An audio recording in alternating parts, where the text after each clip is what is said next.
तो दोस्तों मैंने आप लोगों को उस वीडियो में 11 नंबर तक के क्वेश्चन कंप्लीट करवा दिया था और इसके लिए मैं सॉरी चाहूँगा कि आप लोगों को थोड़ा काम में बिजी होने के कारण मैं आप लोगों को क्लास डे बाय डे नहीं दे पाया हूँ। तो इसके बाद मैं आज से डेली आपका रूटीन बनाऊंगा अपना और डेली मैं आपको स्टेप बाय स्टेप हर एक सब्जेक्ट का क्लास अपडेट करूंगा डेली। तो इसके लिए मैं सॉरी चाहूँगा क्योंकि मैं नहीं दे पाया, क्योंकि मैं थोड़ा बिजी था काम में। तो 11 नंबर तक के क्वेश्चन मैंने कंप्लीट करके 2-3 दिन का ब्रेक ले लिया था। तो इसके बाद मैं आज से 12 नंबर क्वेश्चन से करवाने जा रहा हूँ। तो 12 नंबर क्वेश्चन हमारा क्या कह रहा है कि हरिवंश राय बच्चन द्वारा लिखी गई आखिरी कविता कौन सी है। जो हरिवंश राय बच्चन द्वारा लिखी गई आखिरी कविता कौन सी है। तो यहाँ पर 4 ऑप्शन दिए गए हैं।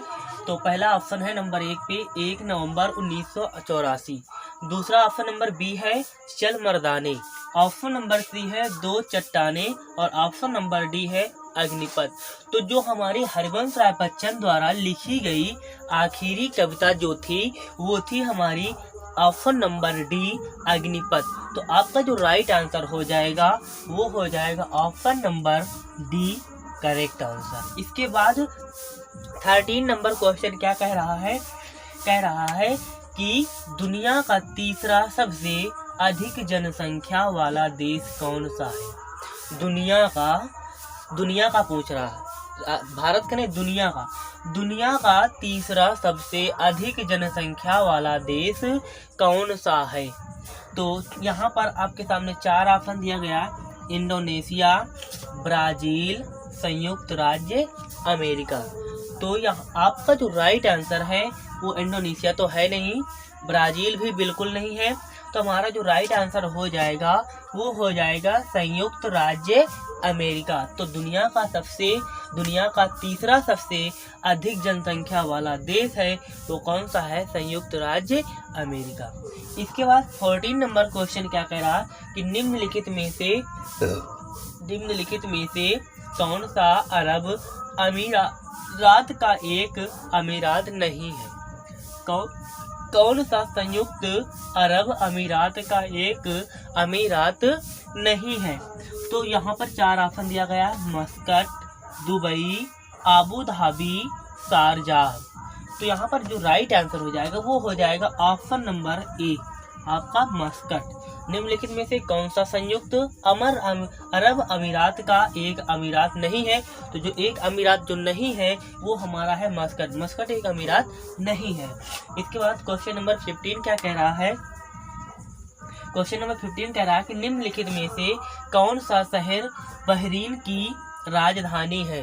कौन सा शहर बहरीन की राजधानी है। यहाँ पर 4 ऑप्शन दिया गया है, अंकारा, दोहा, मनामा, बेरूत। तो जो आपका जो राइट आंसर जो बहरीन की राजधानी है वो है मनामा। तो ऑप्शन नंबर सी आपका राइट आंसर हो जाएगा। इसके बाद अगला क्वेश्चन 16 क्या कह रहा है, क्वेश्चन नंबर 16 हमारा क्या कह रहा है कि पहली महिला लोकसभा अध्यक्ष थी। पहली महिला लोकसभा अध्यक्ष कौन थी। यहाँ पर 4 ऑप्शन आपके सामने दिया गया है। पहला है सुषमा स्वराज और दूसरा है मीरा कुमार और तीसरा है सुमित्रा महाजन, चौथा है प्रतिभा पाटिल। पहला सुषमा स्वराज तो बिल्कुल नहीं है, इसके बाद सुमित्रा महाजन ये भी नहीं है, मीरा कुमार यही है। जो पहली महिला लोकसभा अध्यक्ष थी वो थी मीरा कुमार। यहाँ पर जो खाली स्थान है वो हो जाएगा मीरा कुमार पहली महिला लोकसभा अध्यक्ष थी। मीरा कुमार पहली महिला लोकसभा अध्यक्ष थी। तो आपका जो राइट आंसर हो जाएगा वो हो जाएगा ऑप्शन नंबर बी। इसके बाद क्वेश्चन नंबर 17 क्या कह रहा है कि स्वतंत्रता संग्राम 1857 का सिपाही विद्रोह किस शहर में हुआ था। कह रहा है कि जो स्वतंत्रता संग्राम का जो सिपाही विद्रोह हुआ था वो हमारा किस शहर से शुरू हुआ था, किस शहर में हुआ था। तो इसका हमें 4 ऑप्शन दिया गया है। पहला है झांसी, हैदराबाद, दिल्ली, मेरठ।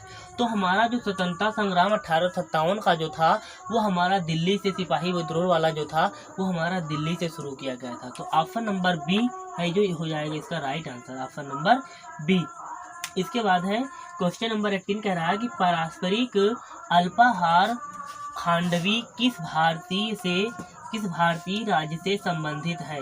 अल्पाहार खंडवी किस भारतीय राज्य से संबंधित है? 4 ऑप्शन दिया गया है, गुजरात, कर्नाटक, पश्चिम बंगाल, बिहार। तो ये हमारा जो खांडवी किस भारतीय राज्य से, अल्पाहार खांडवी जो है ये हमारा गुजरात राज्य से संबंधित है। गुजरात राज्य से संबंधित है खांडवी अल्पाहार, जो खांडवी है वो हमारा गुजरात राज्य से संबंधित है। इसके बाद हमारा क्वेश्चन नंबर 19 क्या कह रहा है कि उम्मेद भवन पैलेस किस शहर में स्थित है? उम्मेद भवन पैलेस किस शहर में स्थित है? उत्तर ऑप्शन है 4, उदयपुर, जोधपुर, मैसूर, जयपुर। तो हमारा जो राइट आंसर हो जाएगा, हमारा जो उम्मेद भवन पैलेस है वो कहाँ पर स्थित है? वो स्थित है राजस्थान जोधपुर में। राजस्थान जोधपुर में स्थित है जो हमारा उम्मेद भवन है वो जोधपुर में स्थित है। तो आपका जो राइट आंसर हो जाएगा ऑप्शन नंबर बी, वो हो जाएगा जोधपुर। इसके बाद क्वेश्चन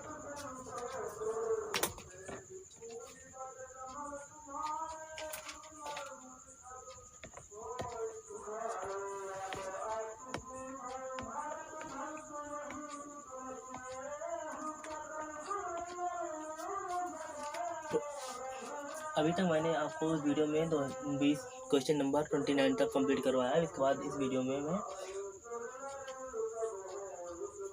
तो क्वेश्चन नंबर 20 हमारा क्या कह रहा है? क्वेश्चन नंबर 20 कह रहा है कि लावड़ी किस भारतीय राज्य का प्रसिद्ध लोक नृत्य है? यहाँ पे जो है वो लावड़ी किस भारतीय राज्य का प्रसिद्ध लोक नृत्य है? यहाँ पर जो लावड़ी है वो किस भारतीय राज्य का लोक नृत्य है? यहाँ पर 4 ऑप्शन है आपके सामने, उत्तर प्रदेश, महाराष्ट्र, सिक्किम, तमिलनाडु। तो यहाँ पर जो राइट आंसर हो जाएगा वो हो जाएगा आपका ऑप्शन नंबर डी। तो महाराष्ट्र का जो है हमारा वो लावड़ी किस राज्य का है? महाराष्ट्र का। तो महाराष्ट्र का प्रसिद्ध लोक नृत्य क्या है? लावड़ी। यह ढोलक के साथ, जो महाराष्ट्र का लावड़ी नृत्य है यह ढोलक के साथ नृत्य किया जाता है। इसके बाद क्वेश्चन नंबर 21 क्या कह रहा है कि वह कौन सा अंतिम वर्ष था जब भारत में रेल और बजट, केंद्रीय बजट अलग अलग प्रस्तुत किया गया था? वह कौन सा अंतिम वर्ष था जब भारत में रेल बजट और केंद्रीय बजट को अलग अलग से प्रस्तुत किया गया था? तो यहाँ पर ऑप्शन दिया गया 2016, 2012, 2008 और 2004। तो यहाँ पर जो आपका राइट आंसर हो जाएगा वो हो जाएगा ऑप्शन नंबर ए। 2016 में भारत में रेल बजट और केंद्रीय बजट को अलग अलग प्रस्तुत किया गया था। और इसके बाद 2017 में आम बजट और रेल बजट को कंबाइन कर दिया गया था, शामिल कर लिया गया था। 2017 में आम बजट और रेल बजट को शामिल कर दिया गया था। इसके बाद क्वेश्चन नंबर 22 क्या कह रहा है? 22 नंबर कि 1773 से 1785 ईस्वी तक वस्तुतः भारत के पहले गवर्नर जनरल कौन थे? 1773 से 1885 तक सबसे वस्तुतः भारत के सबसे पहले गवर्नर कौन थे? तो हमारा जो राइट आंसर हो जाएगा वो हो जाएगा option number A, Warren Hastings. Warren Hastings. तो आपका जो 1773 से 1885 तक वस्तुतः भारत के पहले गवर्नर जनरल कौन थे? Warren Hastings. इसके बाद क्वेश्चन नंबर 23 नंबर क्या कह रहा है कि निवेश जानकारी और क्रेडिट रेटिंग एजेंसी का मुख्यालय कहाँ पर है? जो निवेश जानकारी और क्रेडिट रेटिंग एजेंसी है उसका मुख्यालय डैश डैश में है। तो कहाँ पर है? 4 ऑप्शन है आपके सामने, मुंबई, बेंगलुरु, गुरुग्राम, चेन्नई। तो जो हमारा निवेश जानकारी का जो क्रेडिट रेटिंग मुख्यालय है वो है कहाँ पर? गुरुग्राम में। ऑप्शन नंबर सी आपका राइट आंसर हो जाएगा, गुरुग्राम में है। और ये गुरुग्राम कहाँ पड़ता है? हरियाणा में। ये गुरुग्राम जो है ये हमारा हरियाणा में पड़ता है। और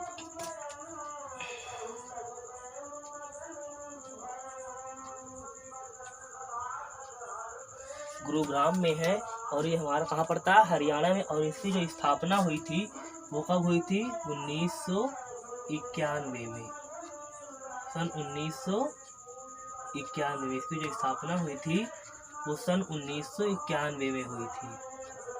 तो जो हमारा क्रेडिट रेटिंग एजेंसी का मुख्यालय है तो वो कहाँ पर है, गुरुग्राम में है। और गुरुग्राम कहाँ पर है, हरियाणा में। और इसकी जो स्थापना हुई थी वो हुई थी 1991 ईस्वी में। इसके बाद है क्वेश्चन नंबर 24, क्या कह रहा है कि भारत सरकार ने निम्नलिखित किस द्वीप में पर्यटन को अवैध बना दिया।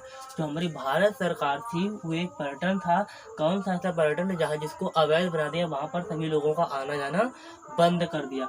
तो यहाँ पर जो ऑप्शन नंबर हमारा डी है, सेंटिनल द्वीप। जो सेंटिनल द्वीप था वहाँ पर हमारे जो भारत सरकार है उसने अवैध कर दिया, तो उसे अवैध बना दिया था। वहाँ पर कोई भी व्यक्ति आ और जा नहीं सकता था। तो क्यों अवैध बना देता, क्योंकि उसका एक रीजन था, वहाँ पर एक अमेरिकी की हत्या कर दी गई थी। तो इसलिए उस जो पर्यटन था उसको अवैध बना दिया गया था। लेकिन हाँ, वहाँ पर जाने की अनुमति थी, लेकिन कुछ लोगों को जिनके पास परमिट था, जो परमिट के साथ आते थे वो लोग वहाँ पर जा सकते थे। बाकी जनरल बेस पर कोई व्यक्ति वहाँ पर नहीं जाता था। जब से एक किसी अमेरिकी की हत्या कर दी गई थी तभी से भारत सरकार ने वहाँ पर उस पर्यटन को एक अवैध पर्यटन बना दिया था। इसके बाद क्वेश्चन नंबर 25 नंबर क्या कह रहा है कि सितंबर 2018 में किस भारत राज्य के पहले नागरिक विमानपत्तन का उद्घाटन किया गया था। तो किस राज्य ने किया था, तो जो हमारा सिक्किम है, सिक्किम राज्य ने, जो हमारा सिक्किम है तो सिक्किम राज्य ने हमारा जो है तो जो हमारा सितंबर 2018 में किस भारतीय राज्य के पहले नागरिक विमानपत्तन का उद्घाटन किया गया था। तो यहाँ पर 4 ऑप्शन आपके सामने दिया गया। तो जो 4 ऑप्शन दिया गया है आपके सामने, तो इसका जो उद्घाटन कौन किया था, तो जो आपके सामने 4 ऑप्शन दिया गया। तो पहला ऑप्शन है सिक्किम, मिजोरम, नागालैंड, मणिपुर। तो यहाँ पर ऑप्शन तो दिया गया, लेकिन हमें ये नहीं पता कि किसने किया था, किस राज्य में किया गया था, ये तो पता चल जाएगा, लेकिन किसने किया था। तो इसका जो उद्घाटन किया गया था वो किसने किया था, तो इसका जो उद्घाटन किया था, इसका उद्घाटन तो हुआ था हमारा सिक्किम राज्य में। तो ऑप्शन नंबर ए हो जाएगा आपका राइट आंसर। लेकिन इसका उद्घाटन जो किया था 2018 में वो हमारे कौन थे, नरेंद्र मोदी जी।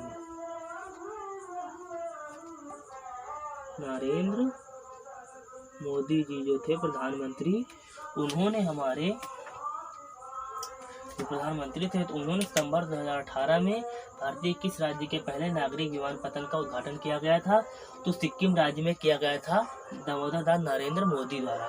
ठीक, इसके बाद अगला क्वेश्चन 25 हो गया। अगला क्वेश्चन 26 क्या कह रहा है, तो क्वेश्चन नंबर 26 क्या कह रहा है, क्वेश्चन नंबर 26 कह रहा है कि स्वतंत्र भारत के पहले रक्षा मंत्री डैश थे। यहाँ पर 4 ऑप्शन दिया गया और पूछा गया है कि स्वतंत्र भारत के पहले रक्षा मंत्री डैश थे, तो खाली स्थान में कौन थे। तो स्वतंत्र भारत के पहले रक्षा मंत्री कौन थे, तो यहाँ पर 4 ऑप्शन आपके सामने दिया गया है, Kailash Nath Katju, BK Krishna Menon, C Baldev Singh, D Yashwant राय चौहान। तो यहाँ पर 4 ऑप्शन दिया गया है आपके सामने।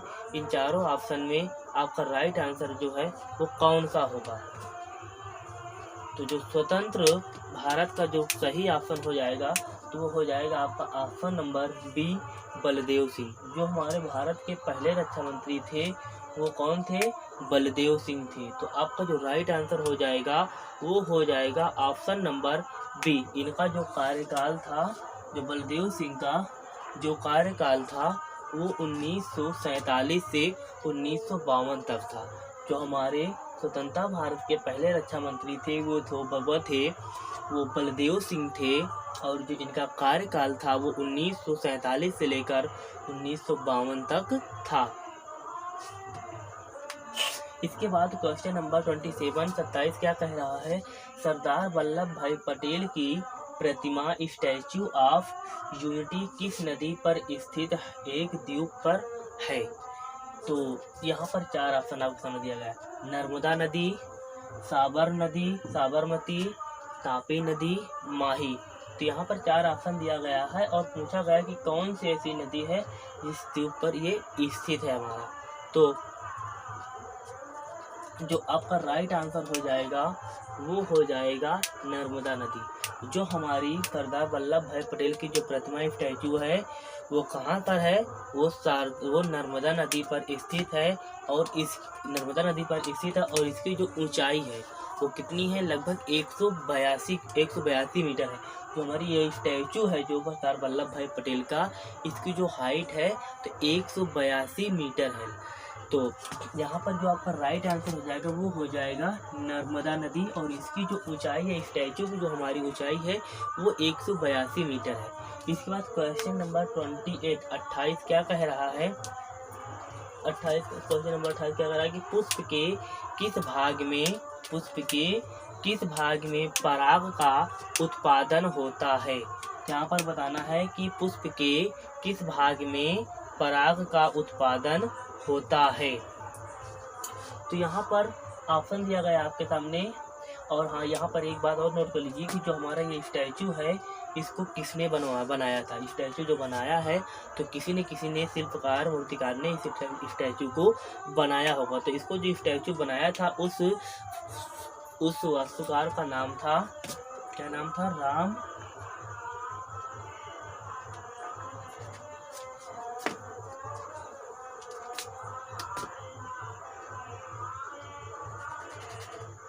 स्टैचू को जो बनाया तो उसका नाम था राम सुतार।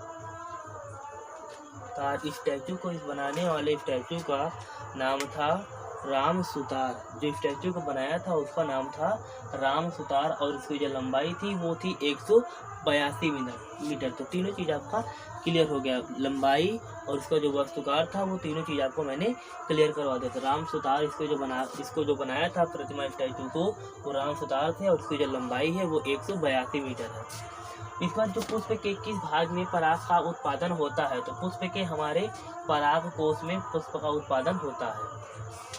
पुष्प के पराग का उत्पादन कहाँ पर होता है, पराग कोश में। तो आपका राइट आंसर हो जाएगा वो हो जाएगा ऑप्शन नंबर सी। इसके बाद क्वेश्चन नंबर 29 क्या कह रहा है कि कौन सा जीवाणु अंडाकार या गोलाकार होता है। कौन सा जीवाणु अंडाकार या गोलाकार होता है। यहाँ पर ऑप्शन दिया गया है Escherichia coli, कोकस, bacillus, vibrio. Question, कौन सा जीवाणु अंडाकार या गोलाकार होता है। तो ऑप्शन आपके सामने दिया गया है चारों। इसका जो राइट आंसर हो जाएगा वो हो जाएगा परागकोश। परागकोश जो है वो इसका आंसर हो जाएगा परागकोश। तो जो हमारा पराग का उत्पादन होता है वो कहाँ पर होता है, परागकोश में। इसके बाद 29 क्वेश्चन है कौन सा जीवाणु अंडाकार या गोलाकार होता है। Option Escherichia coli, कोकस, bacillus, vibrio. तो इसका जो राइट आंसर है वो हो जाएगा हमारा कोकस। कोकस एक ऐसा जीवाणु होता है जो अंडाकार और गोलाकार दोनों होता है। इसके बाद 30 नंबर क्वेश्चन क्या कह रहा है, भारत के पहले हिंदी भारत के अखबार का नाम बताएं जिसे पहली बार 30 मई 1826 को प्रकाशित किया गया था। तो जो हमारा भारत का जो पहला हिंदी अखबार है वो 30 मई 1826 को प्रकाशित किया गया था। तो वो कौन सा अखबार था, हमारा उदंत मार्तंड। जो कौन सा अखबार था, ये था उदंत मार्तंड था। और इसीलिए 30 मई को हम क्या मनाते हैं, हिंदी पत्रकारिता दिवस के रूप में। तो 30 मई को हम हिंदी पत्रकारिता दिवस के रूप में मनाते हैं। तो 30 मई 1826 को जो प्रकाशित किया गया था वो था हमारा उदंत मार्तंड। तो आज मैंने आपको जितने भी 2019 के उत्तर प्रदेश पुलिस में जितने भी क्वेश्चन पूछे गए थे, मैंने 18 का भी सारा क्वेश्चन जितना भी सिलेबस होता है मैंने क्वेश्चन हर एक सब्जेक्ट का स्टेप बाय स्टेप मैं क्लियर कर चुका हूँ। और ये जो चला रहा हूँ इस समय ये 2019 का है। जो 2019 में क्वेश्चन पूछे गए हैं तो वो ये अभी तक सामान्य ज्ञान करंट अफेयर का मैं चला रहा था। तो जितने क्वेश्चन सामान्य ज्ञान के थे वो मैंने आज कंप्लीट कर दिया। 30 नंबर तक क्वेश्चन जो थे मैंने कंप्लीट कर दिया। अब इसके बाद मैं कल से आपको मैथ्स के जो हैं वो क्वेश्चन आपको कंप्लीट करवाऊंगा। तो जो भी भाई बहन मेरे वीडियो नहीं देखे हैं 2018 वाला जो पेपर नहीं देखे हैं तो आप लोग मेरे प्रोफाइल में जाकर के चैनल को लाइक करें, चैनल को सब्सक्राइब करें, वीडियो को लाइक करें और अपने दोस्तों के साथ शेयर करें। और हर एक क्वेश्चन को आप अपने दिमाग में सेट कर लीजिए, क्योंकि आपको पता है कि क्वेश्चन पेपर में एक बार जो पूछ लिया जाता है वो कहीं ना कहीं आप जितना भी मैं कंप्लीट करवाता हूँ क्वेश्चन पेपर, आप इसे बिल्कुल मिस ना कीजिए। आप वीडियो को पूरा देखिए और हर एक क्वेश्चन का आपको आंसर मिलेगा और एकदम सही। अगर आपको कोई डाउट्स है, कोई भी दिक्कत है, आप मुझे कमेंट करके पूछ सकते हैं। आपका कोई सजेशन है तो भी आप मुझे दे सकते हैं, मैं आपके सजेशन का निष्कर्ष निकालूंगा। तो इसलिए आप वीडियो को इसकी मत किया करिए, वीडियो को आप पूरा देखिए और अपने दोस्तों के साथ शेयर कीजिए। मैं आप लोगों के साथ मेहनत करता हूं तो आप लोग भी थोड़ा हम लोगों का मनोबल बढ़ाइए। तो इसलिए आप लोग जितने भी क्वेश्चन मैं करवाता हूं, जितने भी क्वेश्चनों का आपको आंसर पता रहता है, जरा आप भी अपनी कैपेसिटी चेक करिए कि आपको कितना आता है, आप किस लेवल में हैं। तो इससे आपका भी नॉलेज बढ़ेगा और पढ़ाने वाले को उत्साहवर्धन भी बढ़ेगा। तो इसलिए जितने भी क्वेश्चन हम यहाँ पर करवाते हैं, जितने भी क्वेश्चनों का आंसर आपको पता रहता है तो आप कमेंट सेक्शन में हमें उसका आंसर दे सकते हैं।